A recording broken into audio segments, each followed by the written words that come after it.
Good afternoon, everyone. Welcome to today's webinar, which is on the Japanese election and has the topic line Japan after Abe.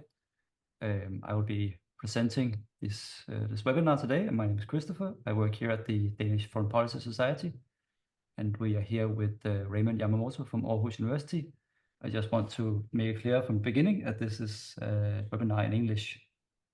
So I think I'll just hand it over to you, Raymond. Yeah, thank you for the kind introduction, Christoffer.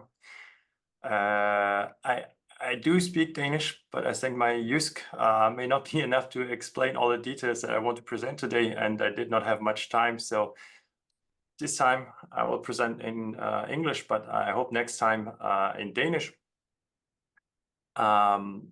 But yeah, I would like to thank the Udenrigspolitiske Selskab for inviting me.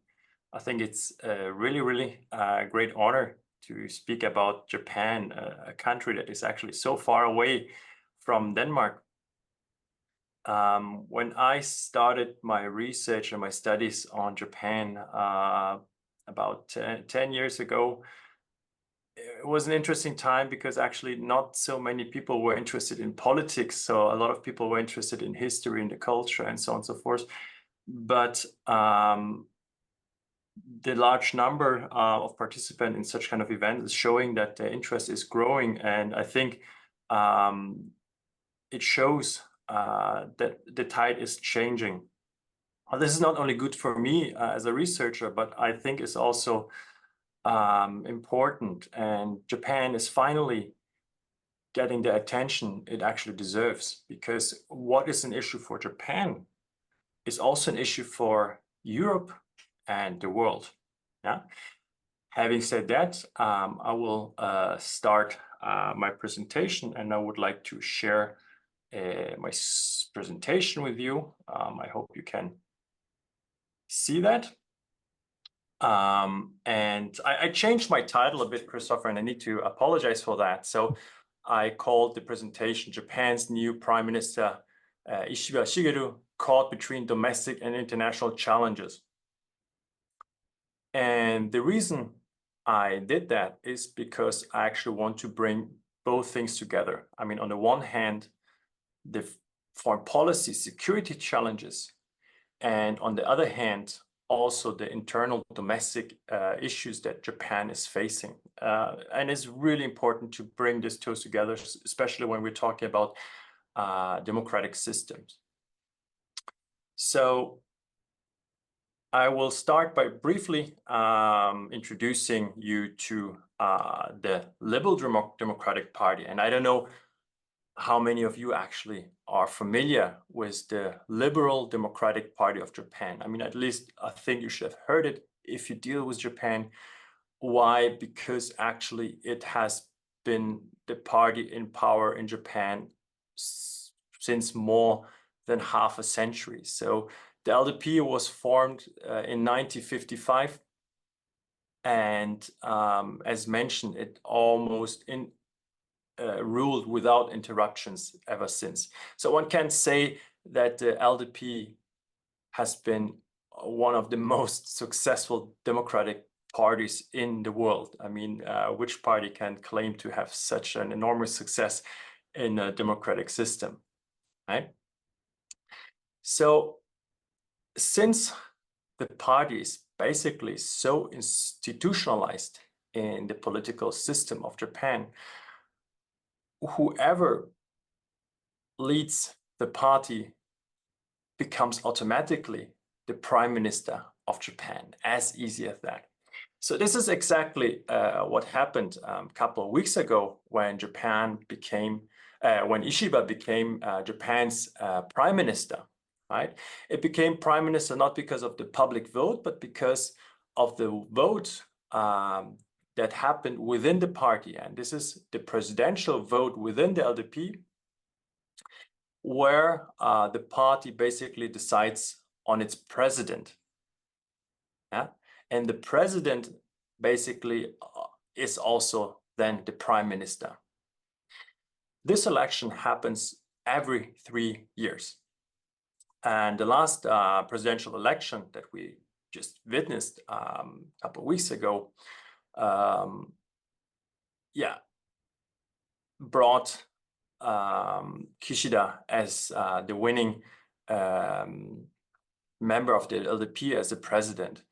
So just briefly how this is done internally, half of the vote is basically dedicated to those that are lawmakers of the LDP in both the lower and upper house, and the others are party members. So they decide who becomes the LDP president. And normally this is a very performative act, because from the beginning, the different factions decides on who will become the party's president. But this time, actually, it was quite exciting and new that we had 9 individuals from the party who wanted to become the president of the LDP. And actually, until the very end, nobody knew who is actually going to win this election.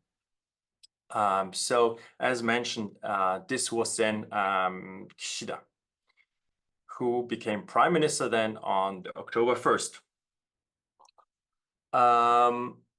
So just a brief profile of Kishida. He again became a prime minister after winning the presidential election on the 27th. He was inaugurated on the 1st of October. He is 67 years old and a member of the lower house since 1986. Before becoming a politician, he was working for a bank, but also as a politician, he has quite a lot of experience. He has been Minister of Defense from 2007 to 2008. And perhaps what is interesting, he has actually been a very active critic of his own party. I will explain this a bit later. Briefly, in regard to his policy goals, perhaps you heard, because I mean there's a lot of discussion, he has been proposing an Asian NATO, which has been very contested. On the other hand, he has been actually very keen to strengthen the dialogue with China and Korea. Especially Korea has been looking very favorably to Prime Minister Ishiba. I just noted that I have Kishida on the top, but of course this is Prime Minister Ishiba I'm talking about. What is also interesting, there's a shift away from nuclear power to, or he proposes a shift away from nuclear power to renewable energy. Furthermore, he wants to boost wages and voiced support for exempting some tax items to help people with lower income, because Japan is experiencing a quite harsh economic situation. Last point, he supports legislation that would allow women to become reigning empresses. As you know, the Emperor of Japan has been only male so far, so he has been proposing that female can become it as well. So generally, we can tell or say about his political ideology that he has a centralist, maybe a little bit leftist position. Yeah. Now I will talk briefly about the challenges Japan is facing from a foreign policy security point of view. And I think there have been many events that you have been attending from the Udenrigspolitiske Selskab that has been highlighting over and over again. Yeah. So first of all, of course, I mean, when we talk about foreign policy security, I mean, the elephant in the room is, of course, China. I mean, China has been in the minds of all politicians in Japan. I mean, whether leftist, centrist, or right politicians. So nobody any longer can ignore the challenges posed by China, that has been increasingly a military dominant power in the region. So as you can see in the left graph, we have basically continuously growing military spending of China. And this is particularly due to the fact that the Chinese economy is growing. And of course, with the growing military might of China, Japan has been increasingly challenged in different fronts. Here on the left side, I mean, this is perhaps like one of the most pressing issue for Japan, or where they experience the growing power of Japan. Growing power of China is, of course, a contestation over the sovereignty of the Senkaku Islands that you can see on the left graph. So those are islands that are very close to Taiwan and China, and they're also claimed also by those countries. But in effect, Japan is in control of those islands, and as you can see on the right side, ever since 2010 around, there have been a very strong number of intrusions by Chinese vessels into its vicinity. So this has been causing a lot of headache for Japan. But the issues are, of course, not only limited to those islands that are close to Japan. Another big issue that Japan is experiencing is, of course, the ongoing issue in the South China Sea. And this is something that European countries, of course, are very much concerned about. So on the left side, you can see China's claim over basically the entire South China Sea. And this is an ongoing disputes among many countries that are in the region, mainly Vietnam, the Philippines, that are experiencing a lot of tensions with China right now. Although Japan is not a claimant of the South China Sea, Japan is, of course, very much concerned about it, because the most important shipping routes of Japan goes through that region. And of course, you may know that Japan, that it doesn't have any natural resources. So it is basically seen as the lifeline of Japan. Of course, we're talking about natural resources, but Japan is also a trading nation like Denmark. So the trade to its most important economic partner goes also through the region. And if China were to block that passage, I mean, that would be catastrophic for Japan. So Japan is very much worried about the South China Sea issue. The other issue that occupies also a lot of space in the recent media is, of course, the Taiwan issue. So recently, there have been stronger movements from both sides. I mean, Taiwan has been explicit about its independence, but China is also counter-reacting very, very forcefully to that idea. And recently, there have been military drills. As you can see on the right-hand map, it militarily basically it exercises to isolate Taiwan in case of a military confrontation. So this is, of course, very worrisome for Japan. I mean, simply because it is also an island that is very close to its most southern islands. So it affects Japan also indirectly.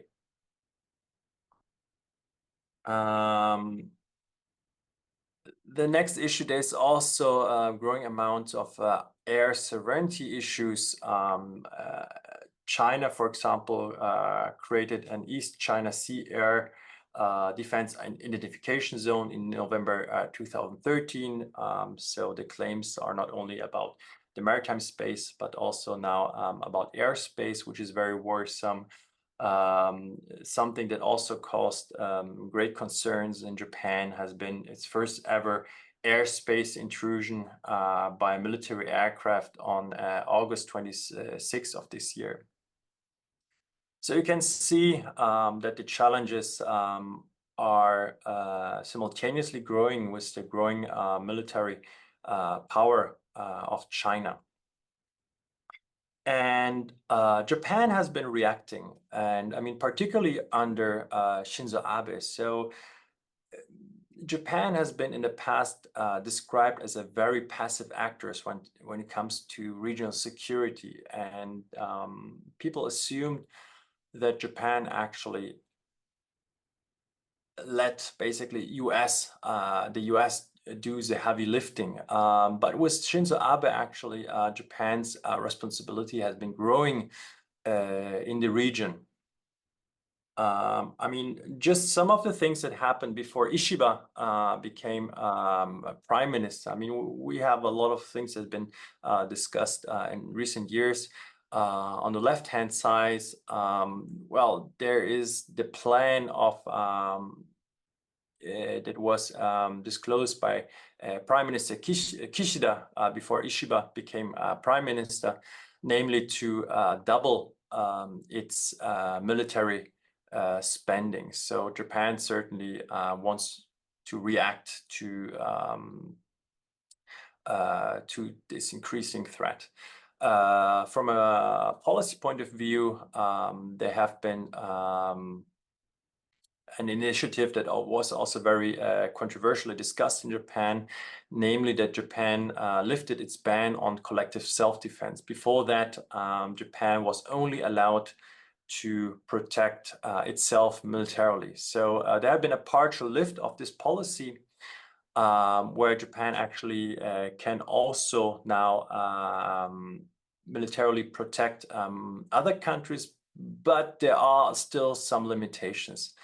First of all, collective self-defense can only be applied in existential crisis situation, when no other means are available to counter the threat, and it should be applied only to the minimum necessary level. So it's a very restrictive form. But I mean, nevertheless, for Japan, this has been a quite big step, actually.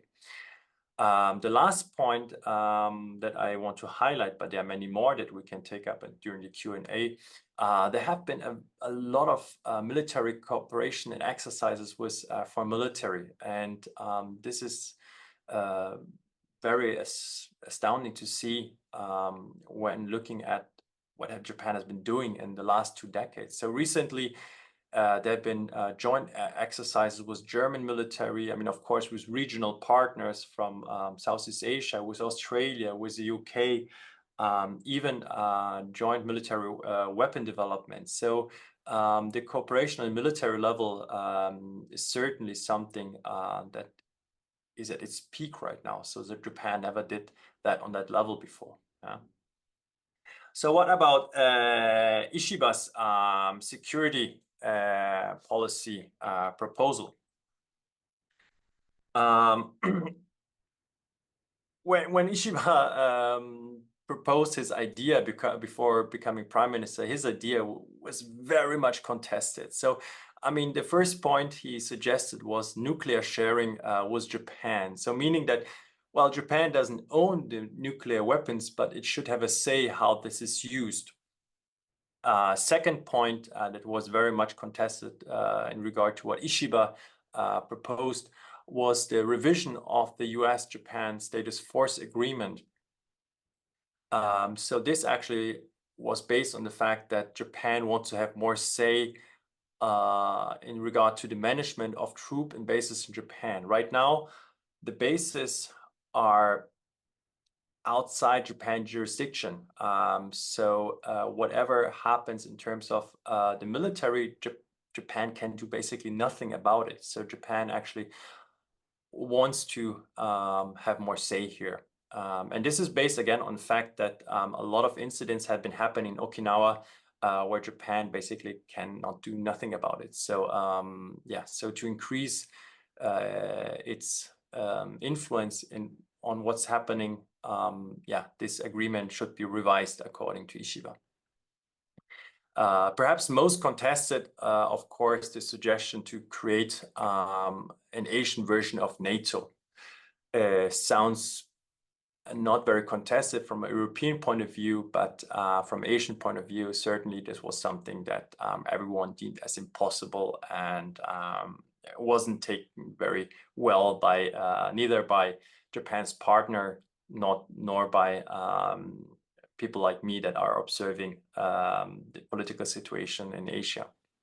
So there have been many issues regarding that. I mean, first of all, I mean, I haven't mentioned yet, but you should know Japan has a quite strict constitution when it comes to the application of military force. So it has Article 9 that in essence forbids to use the military for other things than self-defense. So in regard to NATO, for example, I mean, we need to talk also about the restricted or the restrictions of Japan's collective self-defense. And this is the core of NATO, right? Collective self-defense. But as Japan can basically not really protect other countries than itself, it is basically doomed to fail, because on that premise, NATO cannot, a NATO-like organization cannot be established. Furthermore, partner countries of Japan, they are not very keen on having such an institutionalized agreement. Southeast Asia never wants to side so clearly with a major power. And perhaps the most critical issue here is that such an agreement would provoke China, and perhaps making China even more aggressive in the region. So these are things that people are very much concerned about. And in terms of nuclear weapons, I mean, of course, I mean, Japan has been the only country that experienced the detonation of 2 atomic bombs in Hiroshima and Nagasaki. And as such a country, of course, it is opposed to anything that relates to atomic weapons, right?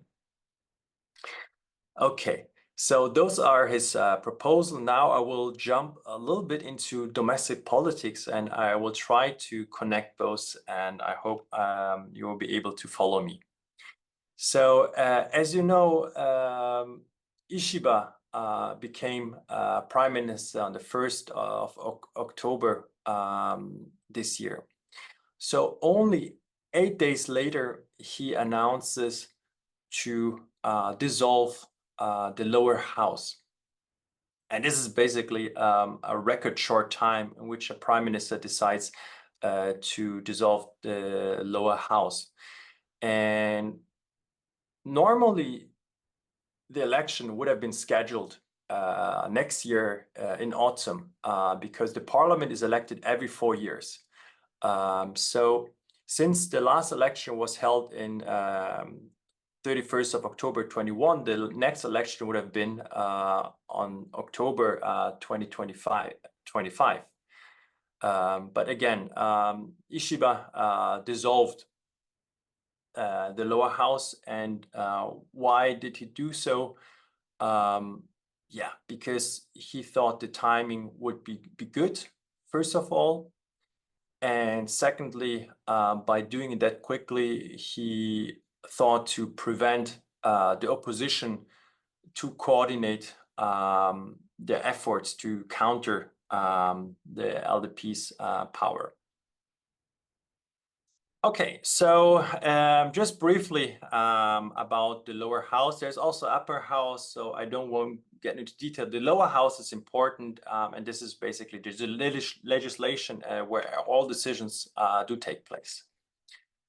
So when you go to the ballot, you have 2 ballots because Japan has a double-framed electoral system. In total, in the lower house, you have 465 seats. and 289 are elected from single seats, constituencies. So meaning when you go to the ballot, you cross like a specific name from a representative that you like. And 176 are picked from proportional representation blocks. I mean, this is the second ballot where you basically select a party. So you select a representative, a person, and a party. Yeah. So this is, I think, quite similar to Denmark. As for the current situation in the lower house, it looks like that. So as mentioned, the lower house has 465 seats. So in order to have a majority, of course, you need half of that, right? And the LDP had like a quite comfortable majority with its coalition party, Yamamoto. So they had about 288 seats in total. So with that, it was very comfortable. And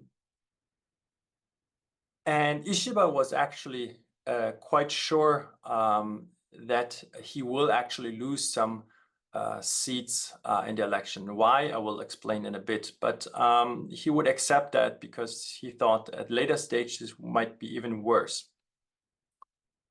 But actually, things have been rather shocking for the administration of Ishiba.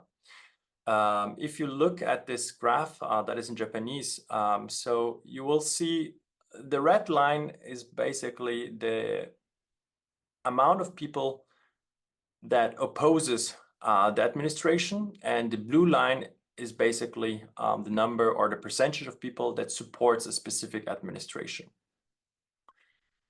Well, I mean, compared to Kishida, that you can see on the left-hand side until the dotted line, you can see there have been, of course, an improvement. I mean, every administration that starts basically working, they have a quite favorable support from the public.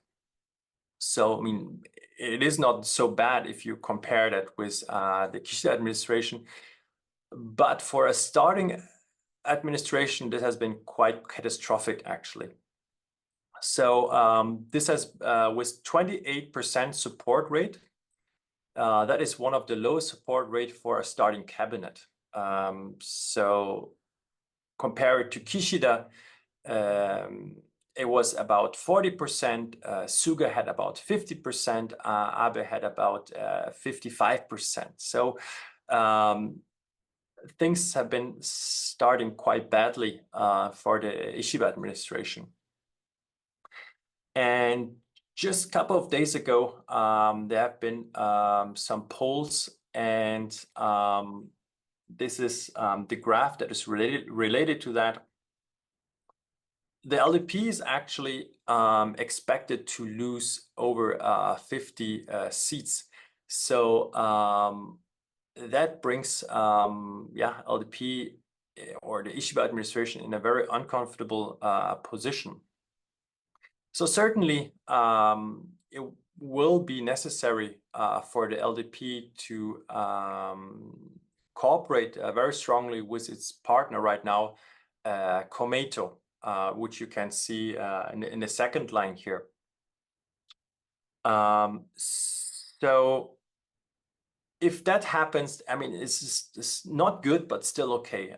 In case that the LDP may lose more than 58 seats, it will be forced actually to form a coalition with another party. But the problem is that most of the opposition party already announced that they do not actually want to form a coalition with Prime Minister Ishiba. So this is really bad if they won't be able to form a majority. So what we can say right now is that the Ishiba administration is quite in panic. So the campaigning is going on right now, and I just came back from Tokyo, and last week you could see that the LDP is really fighting hard to get attention from the people, which is actually not very nice. We can discuss it later, because Japan actually has a very strict campaigning law. So when it comes to posters, for example, Japan can only hang posters in specific boards, and furthermore, the campaigning can only last 12 days. There are many cars driving around with megaphones and speakers, and trying to win people's attention. So it's very limited what they can do, but still they're trying their very best. Maybe something positive out of this situation right now is that we have a record number of female politicians that are up for election, about 20%. So this is actually, something very positive that should be highlighted. So in this situation, of course, Prime Minister Ishiba wants to get strong public support. I mean, there have been a lot of issues that I will name in a bit. So in terms of what the voters want from him,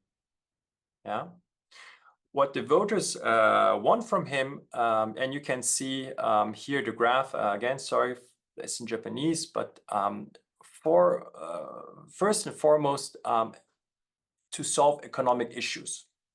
This is number one. Japan's economy has been stagnated basically since 1990. Well, people are really worried about the economic situation. I will show some slides on the economy, but this is an issue that enjoys a high priority for the voters. Second issue that also is very high in terms of priority, it's the question of corruption.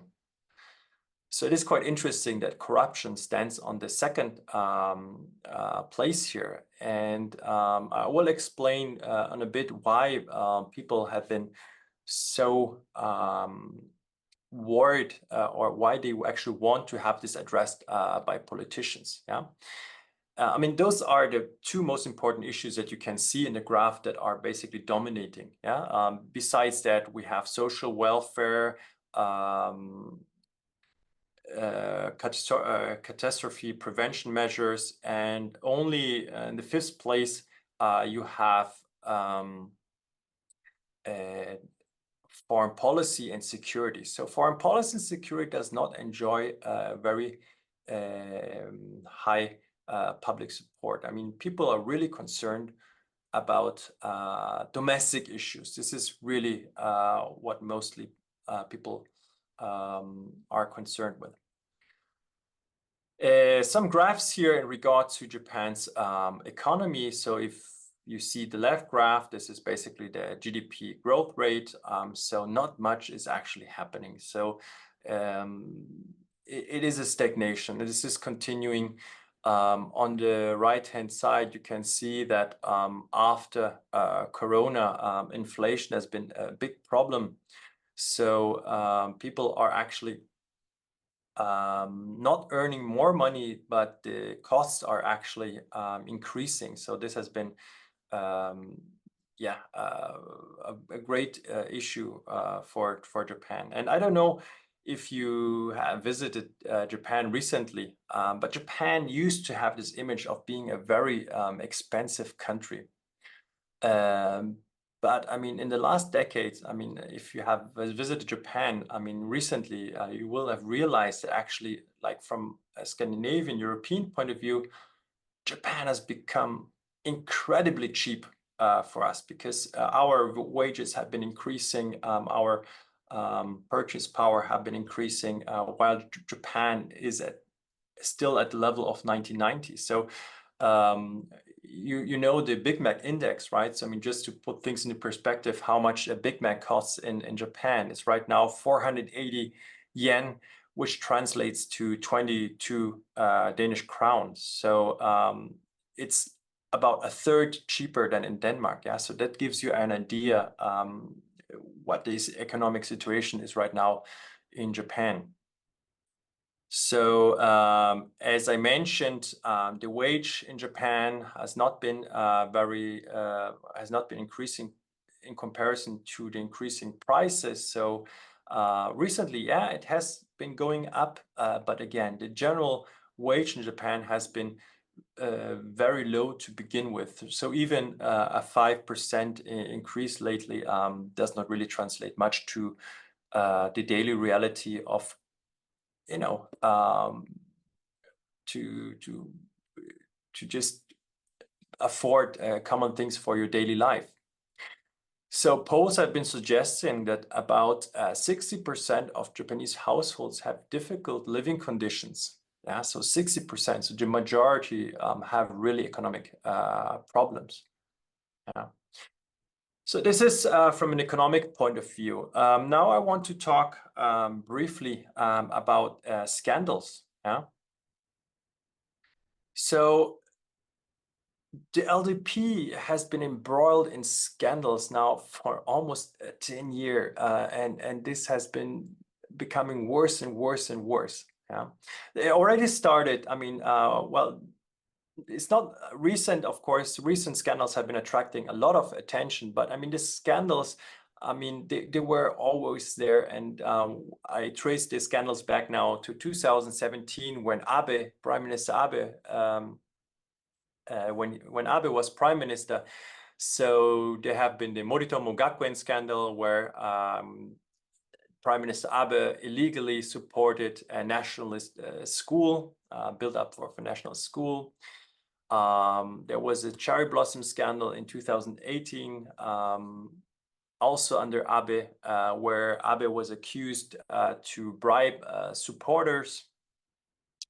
But the last two scandals, I think those have been the most influential ones that have been really impacting how people think about the LDP. And it began, I think, with the Unification Church scandal in 2022, where former Prime Minister Abe was assassinated. And interestingly, when they actually tried to figure out what happened, people were surprised to see actually how deep the connection between the Unification Church and the LDP was. And about 50% of the LDP members had some sort of connection to the Unification Church or one of its affiliated organization. It's really interesting to think about the assassination of a politician. I mean, because usually when a politician is assassinated by someone, you would not say that this brings some sort of success, yeah? But the perpetrator was quite successful in the sense that he actually uncovered all this corruption, which led to strong regulations of the Unification Church, which limited its power, but also punished politicians that were involved or had strong connections with the Unification Church. So it was a very interesting and peculiar situation. And the last scandal that also have been filling the newspapers in Japan since last year is the so-called slush funds scandal. So LDP members systematically underreported income from fundraising events.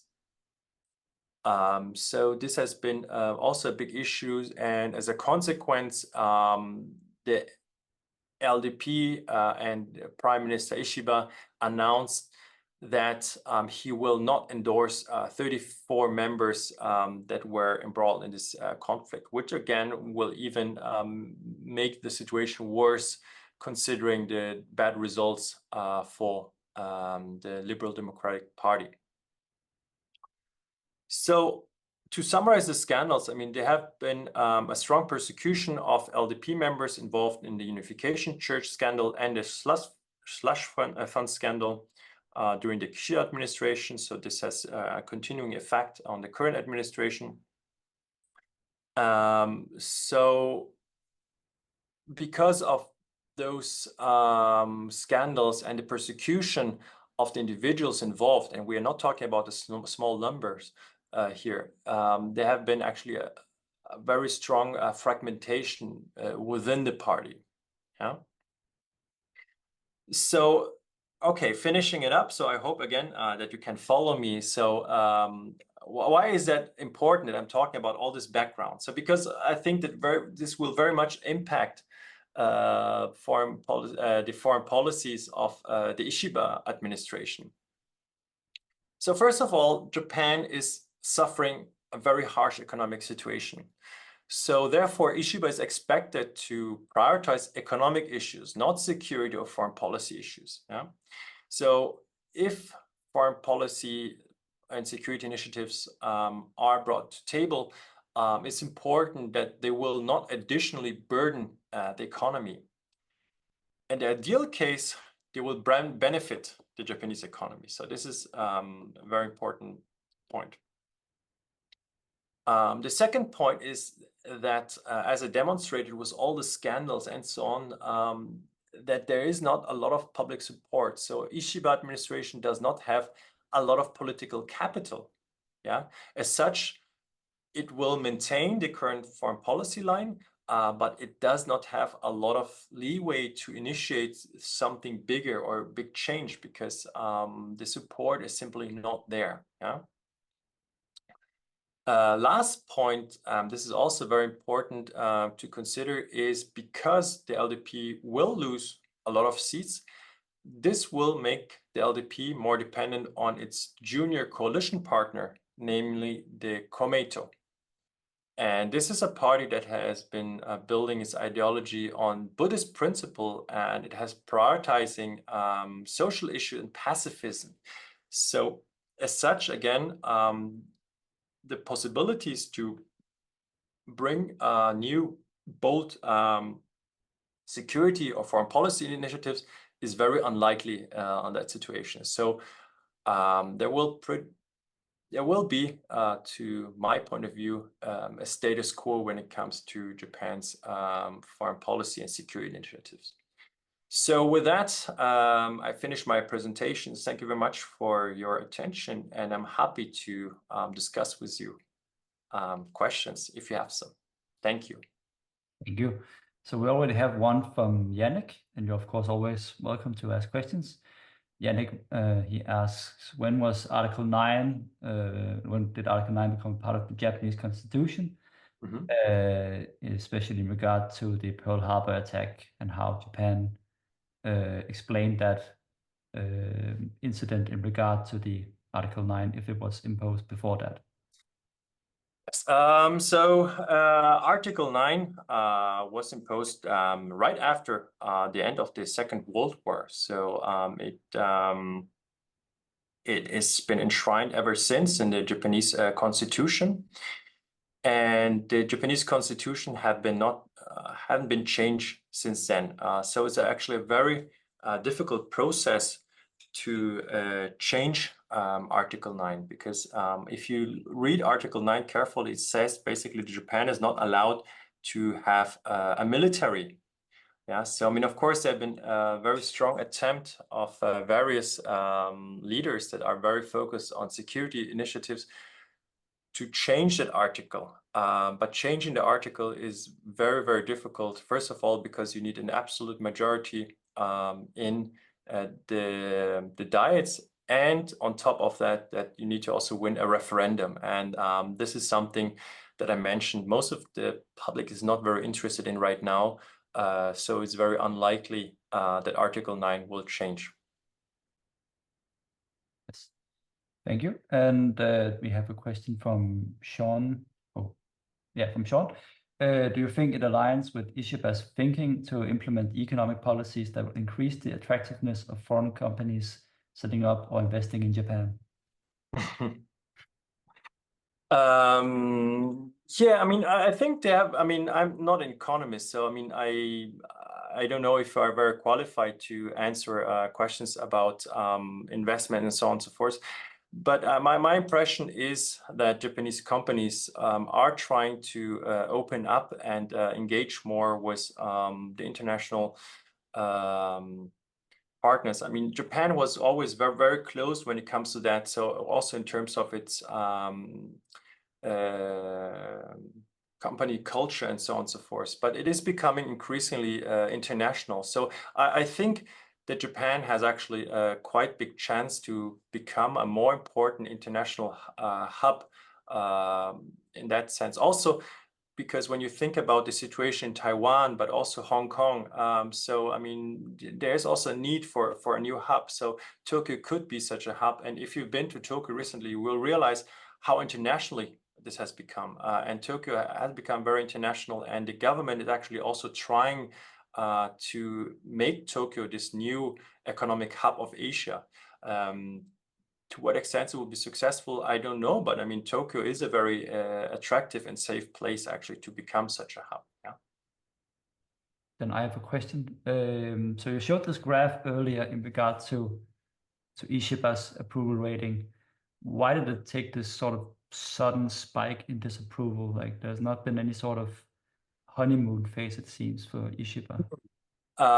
Yeah, so I mean, as you can see in the graph, there has not really been a honeymoon period, which, as explained earlier, would be the normal case for prime minister. So whenever you step into office, you come into this honeymoon period, and everyone cheers you up and say, "Wow!" So they give you a chance. Yeah, so there's optimism. But as mentioned here, so it started right off really badly. Yeah, I mean, so the disapproval rate is higher actually than the approval rate. So you have 30% of the people that are against the Ishiba administration, and only 28 that are in favor of that. So the question is, yeah, why? I mean, I think first of all, I would argue that Ishiba is he's not a very charismatic person to begin with. So I mean, there's first of all, there's this individual explanation. I mean, what has he done? I mean, compared to others, he enjoyed quite a strong public backup. But I mean, yeah, still, he's not a very charismatic person. But secondly, I think more than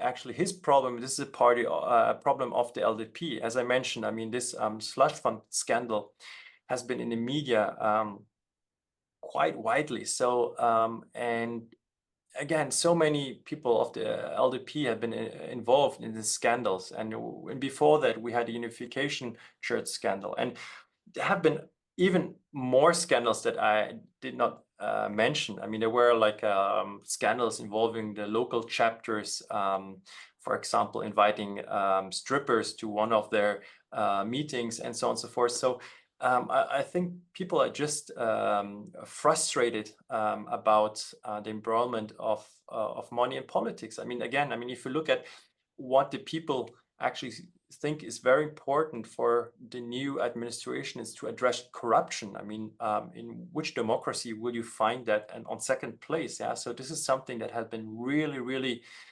worrying the Japanese people, because scandals have been just on news on daily basis. And by the way, there is also the reason actually why the LDP actually chose Ishiba as the LDP's president, because he has been very vocally criticizing what's going on in the party. So, I mean, he's basically not very much liked within the party because he's been a very critical person towards the ongoing scandals. So the reason why he's been elected is actually because the party members liked him, but those that are in the lower and upper house, I mean, they disliked him because he was seen as a traitor, because as Kishida, by the way, I mean, so Kishida and Ishiba, I think they stand very closely on that they really shook the foundation of the LDP, and they throw some people under the bus, very powerful people, because of the scandals. So they are very much disliked within the party when it comes to certain factions. So and all the primarily the scandals, but to come back to your questions, and the lack of charisma, I would say.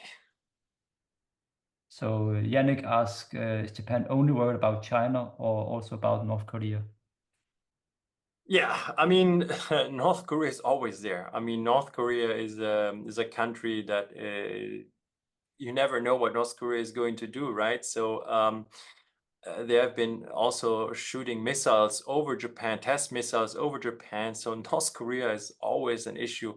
I mean, I just didn't mention it, I think, because I mean, right now, people are so much concerned about what's going on with China. But not only North Korea, we are also Russia. Don't forget that Russia is also like bordering with Japan. So there's also like ongoing territorial disputes with Russia. So Russia plays an equally important role. And I think also that the invasion of Ukraine in 2022 also brought great concerns among Japanese policymakers, because I mean, who would have thought that after the Cold War that such an invasion would be possible, right? I mean, now think about, I mean, now Japan thinks, okay, I mean, if this is possible in Europe, I mean, where NATO is basically, I mean, what about the Senkaku Islands? What about Taiwan? Yeah, so suddenly this becomes a very realistic scenario. So, I mean, this is very, very concerning. And I mean, this is a slogan that has been used by many politicians right now. I mean, Taiwan could be like Ukraine, Taiwan is the Ukraine of tomorrow. I mean, that's what they have been using quite often. So very concerning. But I mean, yeah, North Korea, China, Russia. So certainly those things are very much in politicians' mind when they think about security policies. So maybe we can go a bit back to the election and like, is there any of these parties that would like conceivably be willing to work with Ishiba in the case he would need a third sort of partner in his coalition? No, not the bigger party. I mean, this is what I've been saying. I mean, there have been a lot of idea. For example, the Nippon Ishinokai would be actually a good partner, but I mean, they basically said from the beginning that they will not join a coalition.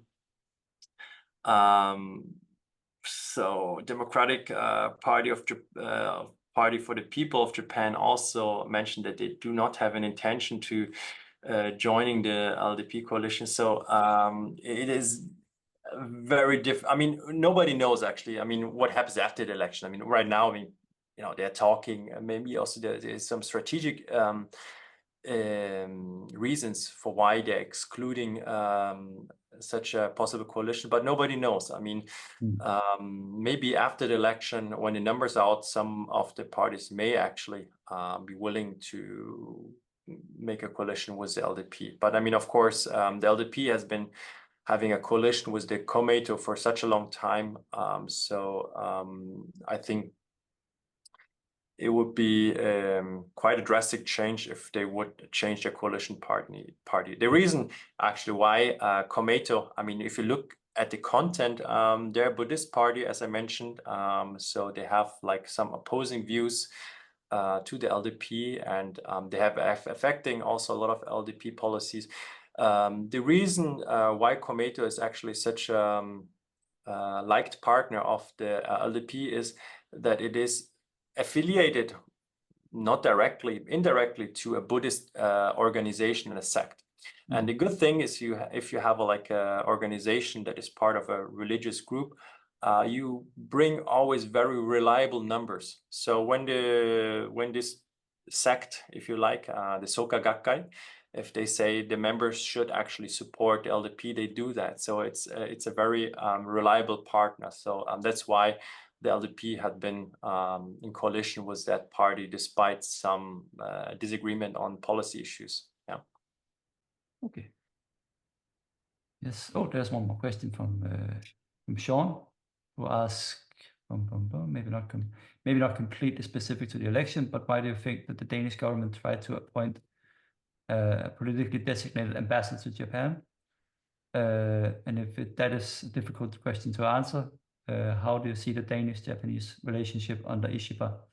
Would there be any potential changes in the Ishiba's handling of international, specifically European affairs and partnerships? Well, the issue, as I mentioned, related to Japan are issues, of course, that are very concerning for Europe. Yeah. Well, the thing is, Japan has experiencing issues like with China since around 2010, but it has been only recently, actually, where European countries are waking up and say, okay, this is something that we need to deal with also in terms of the South China Sea. I mean, suddenly you have a lot of European countries involved. Economically, Japan has economic partnership, special economic partnership with the European Union. So actually, with the decreasing trust with China, actually, there's been also increasing partnership with Japan on the economic, but also on the political front. So when you think about not China, but Japan and Denmark, so I mean they have a lot in common. Yeah, I mean both are trading nations. I mean both are maritime powerhouses. Yeah, so of course Denmark as well as Japan, they want to have free passage of through all sea lanes. So, I mean, it's only natural that those countries are collaborating, particularly on maritime issues. Yeah. So, but again, I mean, when you have issues with China, I mean, Japan is a country, a democratic country in Asia that has a lot of experience. So I think the attention on Japan has been very strong right now because European politicians think that they can learn quite a lot from Japanese experience. But I mean, of course, I mean, as I mentioned, there's a lot of cooperation ongoing also on the security front. So there have been joint development of weapons and so on and so forth. So yeah, and I think, again, this has been very much pushed by the situation in which the tensions with China is increasingly felt also in Europe. Yeah? So again, from not only for Denmark, but I think all countries are seeing the benefits of cooperating with Japan regarding those kind of political but economic challenges posed by the growing power of China. Okay. If there are no more questions, I think we're also out of time now. I can hear the bells ring in the background. So I'd like to thank everyone for their questions and to you, Raymond, for the great presentation and your answers. So have a good evening, everyone. Bye. Yeah, thank you very much for attending. I really appreciate your interest on Japan. And yeah, if you like to know more about Japan, so feel free to reach out. I'm happy to talk with you guys. Thank you.